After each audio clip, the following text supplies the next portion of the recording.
All right, watch me jam this nail into this piece of wood with my bare hands.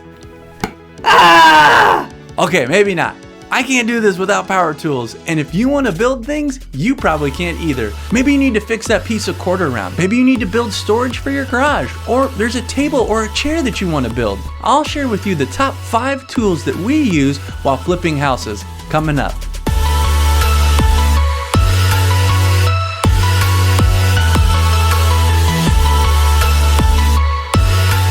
What's up guys, I'm Curtis Riley from The Real Rileys. Not real like we're a big deal, but real like we're real people with real problems. And we are one family with multiple channels. We've got a channel on ministry, on faith, on marriage, and online business. So check them out at therealrileys.com. But the purpose of this channel is to discuss real how-tos, real reviews, and real DIYs. And we also offer online courses, coaching, lessons, and even more. So check them out on our website. Will you take just 1 second really quick and like this video and subscribe to our channel? That supports us a lot and helps us to continue to make content just like this. And we wanted to give you a free gift for stopping by. So check out our mini course based on our DIY Toolkit guide, where you'll learn some of the top tools that you can use in your DIY projects. And a lot of them we'll talk about here. Just go to therealrileys.com or click the link below. Now let's get into it. Now let me give you the top 5 tools that I use, and I'll save the best for last. Number 2 is a circular saw. Now, table saws are really nice, but they're huge, they're heavy, and not everyone has enough room for them. Enter the circular saw. You can literally take this guy anywhere with you. You can throw it in the car, and it's really easy to take from room to room. Just fire it up and you'll be chopping pieces of wood and more before you know it. Here's what it looks like.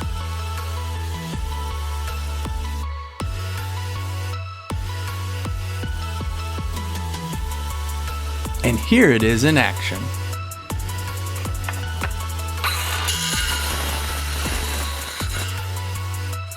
Number 3 is a nail gun and an air compressor. Now let me just tell you, if you're working with trim or baseboard at all, ain't nobody got time to hammer in each one of those tiny little nails, and an air compressor and a nail gun will save you tons of time. This bad boy makes installing wood and trim pieces really easy and quick. Plus it comes with an air compressor, which you can use to inflate all sorts of other things around the house, and you can check out some of our other videos on how to do that. Here's what it looks like.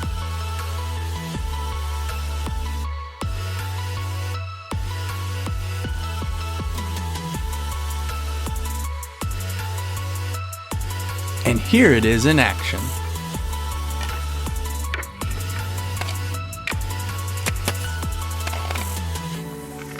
Number 4 is a chop saw or a miter saw. You'll be super glad that you have this for almost anything that needs a frame. Especially if you need to cut precise angles, this is a great tool for that. Gotta cut some 2x4s or trim them down just a little bit?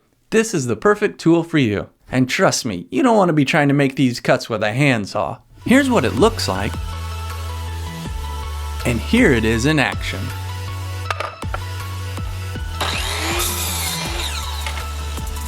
Number 5 is a toolkit or a socket kit. Usually these come with wrenches and all sorts of drill bits as well. And let me just tell you, as you get into building projects and DIYs, there are so many different sizes of nuts and bolts. This toolkit will make sure that you almost always have what you need to get the job done. It will be so helpful. And just a little bonus tip, if you make sure to put back every tool every time you use it, they won't get scattered all over. Here's what it looks like. And here it is in action.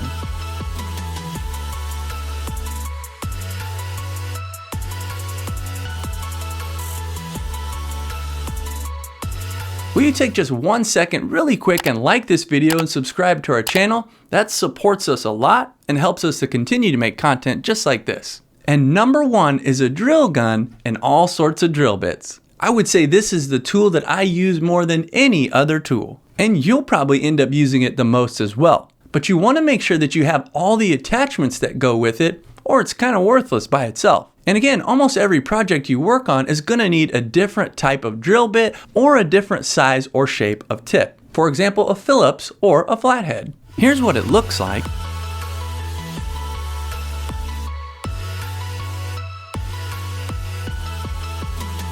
And here it is in action.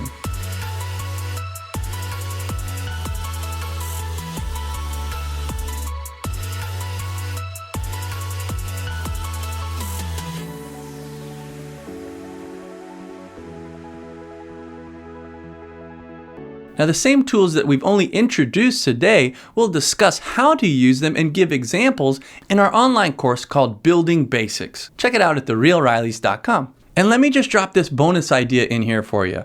Consider buying a power tool pack. When you buy packs like this, you can save tons of money. You could sit here and you could buy one tool, this tool, this tool, this tool, or you could just buy all the tools at once and save money on all of them. I highly recommend this if you already know, hey, I'm going to be getting into some big projects and I've got some more coming in the future. I started with a pack just like this and I still use most of the tools today, years later. Now it's time to get real. Comment below what tool you use more than any other tool. And if you have more questions about tools or DIY projects, I suggest you check out one of our online communities. You can hang out with like-minded people, ask questions, and maybe your question will be answered in the next live Q&A. I want to encourage you to check out one of our other videos like a hot tub review or maybe one of our most recent movie reviews. Or if you want to branch out a little bit, check out one of our other channels on ministry or faith. I hope this video was helpful for you as you get started with your real building projects. But until next time, keep it real.